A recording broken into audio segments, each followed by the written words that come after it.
Hello everybody and welcome to the Avink's Lake. I'm the Avink. Today we are going over part 3 of our Furvilla video tutorial walkthrough. So I'm just going to go over a couple of other little things that are fun to explore on the site before I get onto the real meat of the stuff, which is all of the fun careers. So last time I showed you how to buy stuff, and now I'm going to tell you how to talk to people. So if you click on the forum button up here, this is pretty self-explanatory, but people for the most part enjoy the forums. So you've got all of your different little categories here, and just like any other site, you can click on the individual things, and then you can go into a specific thing or a specific thread, and you can read their stuff. Yay, read their stuff. There is something specific about Furvilla called a ping, which is these right here. You can see their name and the icon here. This alerts the player that you are talking directly to them. And in order to ping, it's fairly simple. You just say @ and their name. And then that will let them know with a little alert thing up here that somebody is talking directly to them. Then you can click that and it'll take you there. So that is the forum. Super easy. You can also subscribe. You can subscribe to thread. You can go to your subscriptions, and if you subscribe to a thread, it's going to tell you every single time that somebody responds, whether they ping you or not. So if you don't want to specifically need to get pinged, or if it's something that you post that you really want to read all of the replies for, you can subscribe to that. The next one to the right is the chat function. This is just like any other site that has a chat option. It's going to list everybody that is in the chat room. And you have your village-specific chat, and you've got a general chat. And this is just a way to kind of like live action, quick time, talk to people, get to know people, instead of using the forums themselves. So, super self-explanatory. And yet I felt the need to explain it. There are also Panties, which is super fun. It's something pretty unique about Furvilla that I've never seen on any other pet site. You can upload your own design of your character itself. So I'm actually going to do somebody who's a little bit cooler. Sorry, Zion. Because, yeah, he's pretty boring.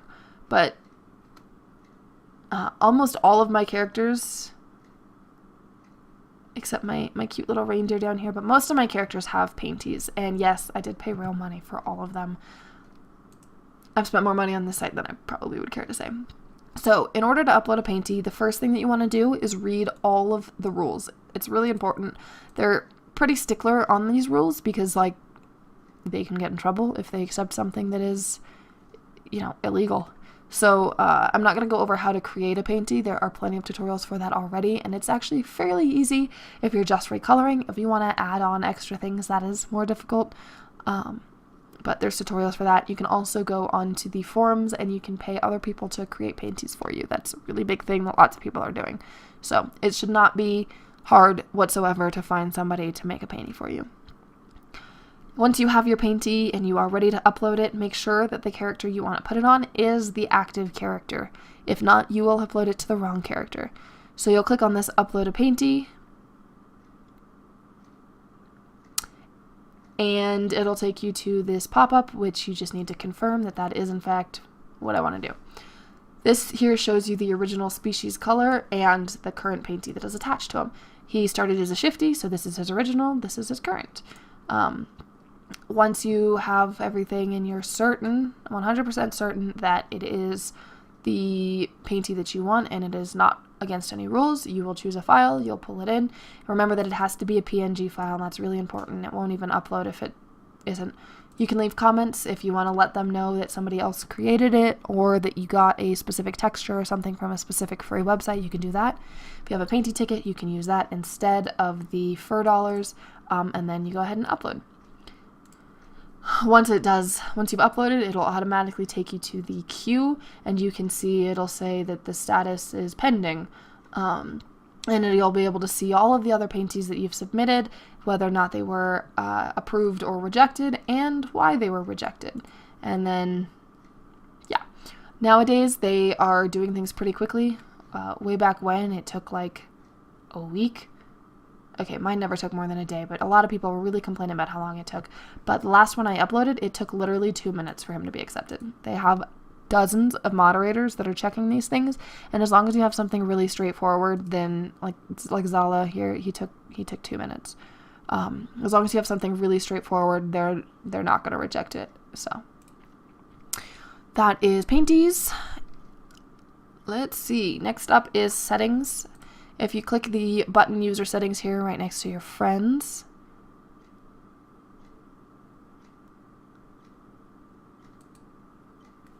it'll take you to this page. You can change your username, but it is $500. And remember, guys, that's United States dollars. That's pretty expensive just to change your username. So make sure that when you create your account, it's a name that you can live with. You can also change your email address, your personal information, your gender, which is super, super cool. They have, look at all of these options, and then they also got all of these icon options if you decide that you want something else.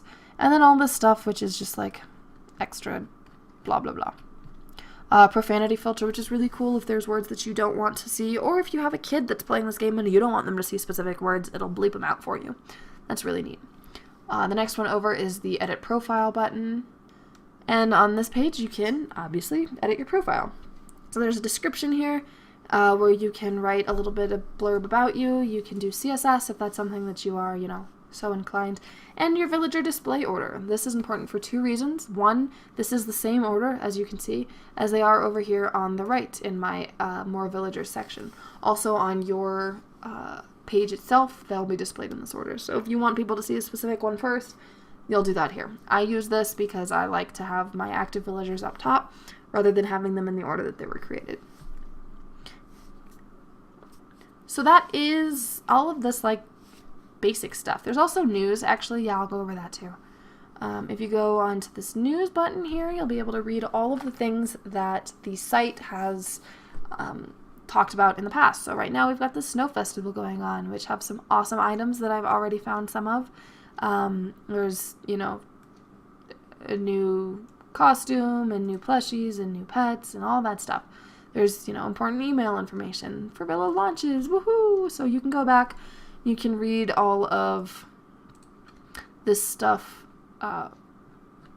if you want to know. And you can also comment on them if you are so inclined. Yay. Alright, so that was, all the boring stuff that nobody really cares about. So let's go on to some of the careers that everybody is so excited about. Careers are the big thing that's really, the bread and meat, or whatever that saying is, of this site. Careers are what really set it apart from everything else. Most pet sites have mini games, and that's the fun. Mini games and forums, or at least that was my experience on pet sites. This one you actually interact and do things as and with your characters. So you have, I believe it is 10 careers here. We've already gone over Explorer because that is the basic one. Hopefully you've been doing that every hour on the hour, even when you've been watching these videos, and you've got lots and lots of stuff already. There are 4 categories. There's Newbie, Basic, Intermediate, and Artisan. The only newbie career is the Explorer here, and then you've got 2 Basics, Animal Husbandry and Warrior, 3 Intermediates, and 3 Artisans. 4 Artisans. So it gets bigger. Each category gets bigger. So we're going to go over Animal Husbandry, which is one of my personal favorites. Yeah. So you click on the little Animal Husbandry button over here, and it'll take you to this page just like it did for the Explorer. So you can see here that I'm currently not taking any actions, which means that now I can do something. I have 50 daily breedings left if I want to do that, and you can sort by species or by stable durability. So I'm going to sort by species. I want to see all of my... Well, it automatically does it. So, alphabetical. So all of my spotted angelfish are first, then all of my axolotl, then all of my ball pythons, which is... I don't know why white comes before. Maybe tiger. Anyway, so that's cool. Or by stable durability. This is something that's really important because when something breaks, you can't use it anymore, if that's obvious. So you can see here that this stable's durability is 13. 13 out of 56. So that's not too far. It loses 1 durability a day whether you log in or not. So if something starts getting pretty low, you'll want to remember to fix it or to pay to have it fixed. So yeah, if you want to do something with your animals, well, okay, first of all, take a step back. How do you even get animals? That's a very, very good question. We'll unsort. So you'll want to go to somewhere where you have an empty slot. If you're just starting out, then you shouldn't have any animals in here, so that'll be easy to find an empty slot. Click on the empty slot itself, and there will be a collect here option. So you'll do that. It'll tell you it's going to take 30 minutes, and I have 10 hourly attempts left. And this is something that is included for all of your characters. So if all 10 of your villagers are animal husbanders, then you can only do it like once per hour with each one. So I'm going to go ahead and probably shouldn't have done that. You can also breed the animals and it'll pop up with, and yeah, that was dumb. It's okay, I have another one. So if you go to an empty slot, that's the one that the character is going to, or the animal is going to get bred into. So I'm going to click on this. I'm going to click the second option down, which is breed here, and it's going to pop up a little window telling you all of the options that you have available to breed. So I want to breed my female golden chest with my male silver chest, and boom, I got a baby brown chest. This takes, like, other than the loading time, it doesn't take any time. That was dumb and kind of obvious. So then once it happens and it goes through, blah, blah, blah, yay, I have a new baby. So you can only breed as many times as you have empty slots. You can export animals out. So say, I don't want this brown chest in here anymore. You click on him and you export it. But you can only export an animal that is completely domesticated. So all of mine are, so I can't really show you that, and it's going to be too long before Poison gets back with his animal. But when you first get an animal, it is at 0 out of 10. Every time that you domesticate it, it gets 1 more out of 10. And I believe now that there is a special option that you can just auto-domesticate. I don't know if you have to be a master of it or not. Once it is completely domesticated, then you can export it, and you can either put it in your menagerie or you can give it to your villagers as pets. It also tells you down here the next time they are breedable. Males are breedable immediately, no matter how many times they are bred, and females are breedable every so often based on their rarity. So this common one here can be bred every 5 days. Something more rare is going to take longer to breed. Also, something that they have introduced is a thing called breeding charges. All of these are too old to have those, but certain animals can only be bred a certain number of times before they are no longer breedable and have to be retired. Yeah, you can sell these in your shop just like you would an item, and you can transfer them to other people if you wanted to do that, or to other animal husbanders. You have to specifically send it to their villager ID, not the user ID, otherwise it's not going to know where you're going. So I showed you a couple episodes ago how to find your villager ID, so that's how you would do that. The next thing I'm going to go over is the warrior. This is not going to take nearly as long because, yeah. So on the warrior page, this is a little bit more stuff to look at.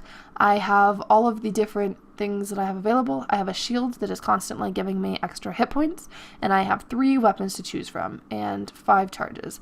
That means how many battles I can do right now. So I'm going to begin the battle, and just like with exploring, it's going to pop up this fancy little screen. This right here, Uncommon Cerberus, is what I am up against. It is a balance monster. It does 4 damage on average, and it is a rare monster. So I have 110 hit points. I have 26 out of 10 armor before it breaks. I am a balance, and I do 5 damage on average, I guess. I don't know what that 5 and 4 damage does. And then I have 3 different things down here that I can choose from to attack. There is a like rock, paper, scissors balance thing going down. So balance is overpowered by, I believe, dark. Dark is overpowered by light, and light is overpowered by balance. So yeah, I'm just going to attack.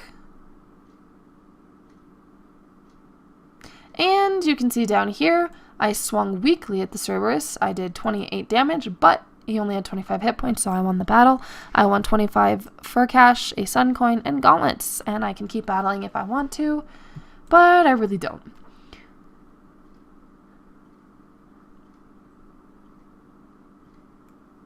So you can see here now that I have 3 out of 5 charges left, and I have 2 minutes and 42 seconds until I get my next charge.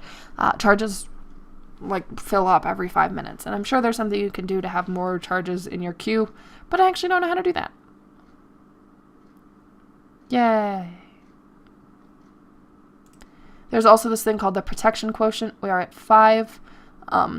This is important for something. Usually it's been temporarily lifted, not sure why, but if we are at too like big of a deal, like too negative, then all of the other villagers find it harder to work.